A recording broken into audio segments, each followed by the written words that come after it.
ఇంకో విషయం చెబుతున్నా, అమ్మాయిలు హీరోయిన్లు ఏ బట్టలు పెడితే వేసుకొని పోతే మనమే దరిద్రం అనిపించాల్సి వస్తమ్మా. ఏమనుకోవద్దు, హీరోయిన్లు అందరూ మీరు అనుకున్నా నాకు పోయేది లేదు, లాగి పీకుతాం మనం, అది వేరే విషయం. కానీ మీ అందం చీరలోనో, మీ అందం నిండుగా కప్పుకునే బట్టల్లోనే ఉంటుంది తప్పితే సామాను కనపడే దాంట్లో ఏముండదమ్మా.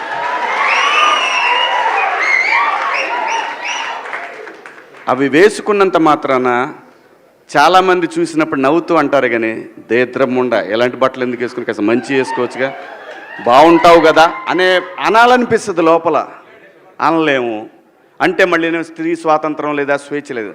స్త్రీ అంటే ప్రకృతి, ఎంత అందంగా ఉంటే అంత గౌరవం పెరిగిద్ది. ఈ ప్రకృతి అద్భుతంగా ఉంటుంది. అలాగే స్త్రీ మా అమ్మ చక్కగా ఎప్పటికీ గుండెల్లో కనపడతా ఉంటుంది, ఒక సావిత్రమ్మ కానీ ఒక సౌందర్య కానీ. అలాగే ఈ జనరేషన్లో ఇంకా చాలామంది, రష్మిక, చాలామంది అమ్మాయిలు ఉన్నారు. వీళ్ళందరూ ఇంపాక్ట్ క్రియేట్ చేశారు కాబట్టి అమ్మటే చెప్పగలుగుతున్నాం. గ్లామర్ అనేది ఒక దశ వరకే ఉండాలా, ఇంతవరకు ఉంటే పర్లా, అది ఇక్కడికి రాకూడదు. నేనేవాళ్ళే కానీ చెప్పడానికి మళ్ళీ అందరు రేపు పొద్దున పెద్ద పెద్ద వాళ్ళంతా బయలుదేరతారు, మాకు స్వేచ్ఛ లేదు. స్వేచ్ఛ అనేది అదృష్టం. ఆ స్వేచ్ఛని కోల్పోవద్దు. మన గౌరవం ఎప్పుడు పెరుగుద్దంటే మన వేష భాషల నుంచే మన గౌరవం పెరిగిద్ది. అందులో ప్రపంచ వేదికల మీదైనా సరే చీర కట్టుకున్న వాళ్ళకే విశ్వసుందర కిరీటాలు వచ్చినాయి. Thank you so much.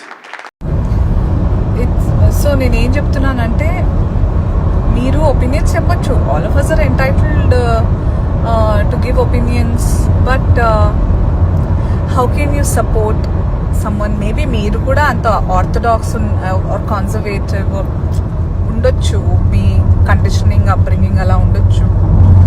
You are still taking time to adjust to the changing times.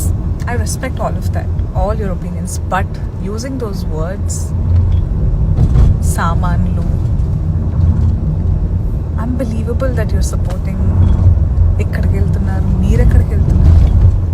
Please put your foot down, all you women, men, girls, boys. Manandaram coexist cheyali, live and let live undali. You guys are confused. Please read what I posted twice, thrice, 4 times. Translate into any language you want, but understand.